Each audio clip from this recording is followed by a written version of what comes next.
Okay, of where Radin Yankopon Shira Ebrate Enyo Kesiye. Midiane Felix upon a memoir kwaba eba message preacher so. In fact, say nene da woni media share me patcho mi Yankopon nipa meka Ebrade asem. Na channel waso yi a wo hwe moso ye channel bi afi na Ebrade Yankopon adom aba ye Kenya me asem e wa kan kasem anase pi kasem.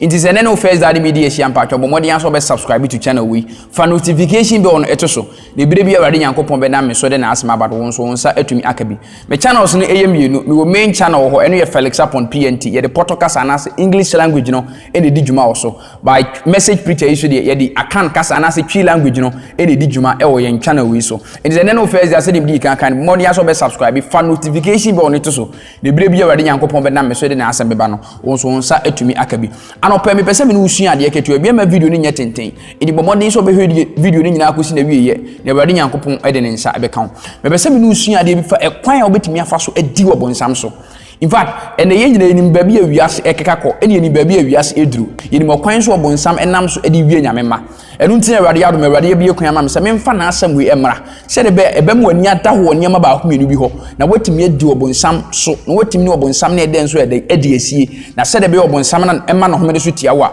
bere boni bia entumi ene woni esie ansa na ye be hye ahye ne yemo mpa yera wase Kristo wa wadi nkunyim honkonkron abra wase mo be me mpa boni se betumi di pedua si nchen fa mo kasa kire o masa de wasem tie wasem awie ye Jennifer ho de nyo madia me da wasase watie me odin Kristo nti na me bompai amen ye nkinchen ho yem tumirika na yenko Efesufo ngoma no 18 ne ntichemu edumiensa Ephesians chapter 6 verse 13 ye nti Awurade asem o se ye nti munhye Nyankopon akodie ni nyina na motumi agina edaboni no mu na mo ye ni nyina awia munyina ho eni asema me no ba beka enne anopa awia nwumre ni se eye Nyankopon akodie na wo behye. In fact, ebere bia na se wo ko ko a ya akode e na wo hye ye hwe bibi ti se David eni Goliath abera David ni Goliath etigina ye na e ya akode e na Goliath e se ye e na David nso de na akode ko e ya abo enti bere bia na se okun bi ba anase onu obi di esia e ya akode na aba de ba de go be hye ebere bia obonsam akode odi wie nyamema e na de atro eno obonsam edi wie nyamema sa na wo se anopai awia anwumrei e ba de pesa won so hye hunhun akode bi a obetimi obonsam e de ba de adi esie o man homre so anopa obedwane o man homre so awia obedwane o man homre so anadwo obedwane efiri se wasiesi ho ne wase Nyankopon akode no ye nto so ne enti Awurade yas mo se enti munyina ho na momfo no kore emo masan enti akode a edi kan a ebetima mo di obonsam na ede so awia birim ne se e wo so ma no kore de ba de edi kan e wo abrabum e wo so de no kore ebo wasane ene Kristofo bebre anu aye ene da no Kristofo bebre anu aya tora no Kristofo bebre anu aya anu bia enka no kore ni onhu ye cross mahu ade ne tuntum ose ye kokọ ye yellow ose ye green ade enye sanity ose sanity waiting ene amobonsam e ewie nyamema be nyamema wotie msabre so person no bonsam diesie na wudi obonsam so dia so man no kore ebo wasene asem biara obeka bi yese no kore se eye green eye yellow eye blue eye black eye red mehu ya me na me fire enye na me fire me dia kro me din tro me dia tie no nyameba man no kore empiempi wano ene Kristofo bebre dia tro ene nam atro honhom ene awia Kristofo enu tire ne amobonsam se nyamema amobonsam wie nyamema because yem fire no nka no koresem yem fire no nka se de ade ne tie ye de na ada asem sika e benya kakra be be se ye ho animo nyama e benya empaje e benya pampa be pampa yenti me nka no kore ba so pese nyame honhom eye kese ma o pese wade dum ye kese ma o de nyame ba so pese otimi obonsam di asie na udi ne so de a se fa no kure e bo wasene ko eni wani mu abrabom fa no kure enanti wonu masem biara nya no kure asem bia obeka bia enya no kure se wonye ne sa obetimi no obonsam adresie na wadi ni so because obonsam osuro obia oka no kure ye ntuga so o se na mon setene ne enkatabo na monfa asumdwi asempa ho amoda so enyi semonan ye ka asumdwi a ene obi no obi tifie kura ye ni asumdwi ho obe high me dan de bia me sifa di djuma no ye ni kwan so ye kwa memo aye because me no obe high me dan me fie wura asumdwe ni nyame mantem asori dem asumdwe ni ho ye nsuku mu asumdwe ni ho mpanimfo atena ye biaye ye hu nyina asumdwe ni ho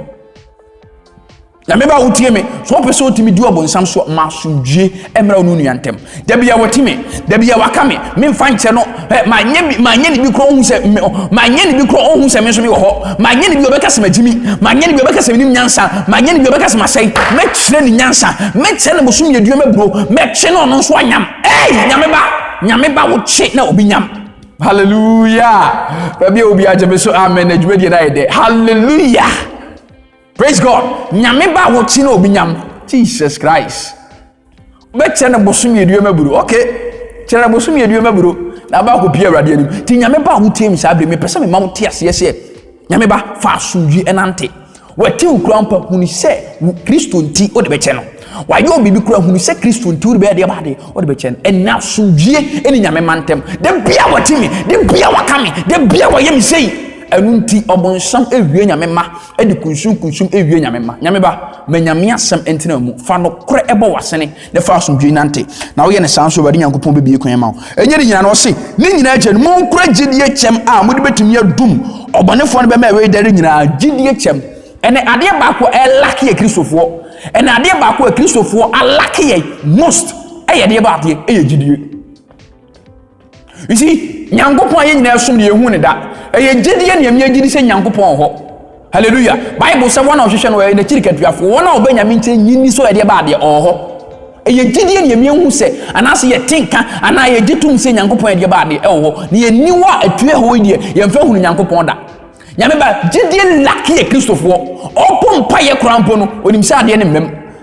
okwa asori bo afode yensuo ni gidie woni wo yenim nti bire bia no obonsam wiawo ebeye ye krampo wo ni gidie nti no abema buse enye nya gidie se nyame bebe de ba ebeye ye na misumo gidie se YouTube channel we enche odi be page message preacher am na be ye YouTube channel kase mi wo se gidie no enu nti subscribe to channel we ne fa notification be on it so ebire bia ode nam be so na asem beba no won so nsa etumi aka bi fa gidie nante ma gidie ni wadim kan na bade nyankopon be kwan ama enye ni nyina no ye nto aso o se na monfa enkwaje dade eche ne hunhum enkranta eni nyankopon asem enkwaje dade eche eni hunhum enkranta e de bade e nyame asem enne yensue nyame asem de bia yefu from 24 hours ye betimi agina fon so chat ye Bible cry ye efisi e befa nyame ba o mo bonsam wiawo enne de bia fon de bia grodie de bia nsem huhu nsenkeka mikodi nkomo me fa ha mi wura ha asode kra ye nkobi ye nyabre emanyame yasem okoka ena minima kenkan ena minim akenkan enu nti ne wade adom ye de channel we abanyame ba enu nti bre bia visit udi woni ma kenkan pa visit channel we de bre bia urade nam yeso de nasem ba fa asem ni tuo na mon nyame yasem no fa asem oni ma kenkan pa de ebe ba no fa tuo na mon how much more ene ye kanya me yasem ade asem ni tuo na mon ahomaso ahantan dwe minim eduntime nko wanim wa mobon sam ewia nyame ba ma nyame asem entina mu fa nyame asem enante na aye ne sa wobetimi ni obon sam ne de asie enye ni nyina no se na momfa empaibo ne kotosire nyina emmom paye da huhumu na enu ntimo nwen na monto aso nserema hotifo nyina yemfa empaibo enka ho wa me ategidie hu asem nokora hu asem asomdie hu asem nyame asem hu asem di ba biem yemfa empaibo enka ho ene Kristo ni ntimi nyina na so 5 minutes mompai Kristo ni ntimi nyina na so 10 minutes mompai mabre mani ha but obetimi agina ne fon so 2 hours obetimi agina ko so 3 hours but in the Bible ontimi enfan kan empaibo ontimi mo nyame ba wutie me mampaibo ni wanim kan yiro ho ne bompai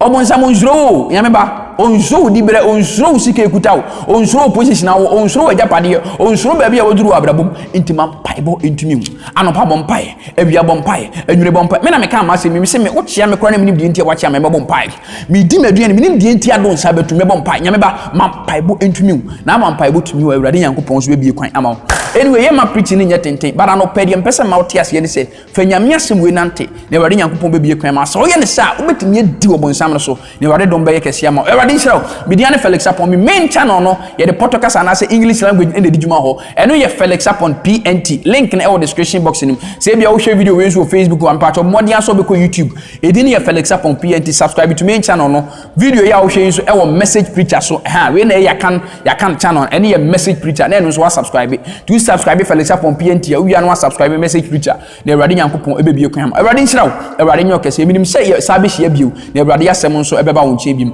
Awurade ma ne nsu ye fanya me asɛm nante na Awurade be ye okese subscribe fa notification bell ne to so like video ni jaw comment na bi Awurade anam me so e de na asɛm foforo abrew ensu ye ne ensu kra ye shalom peace bye bye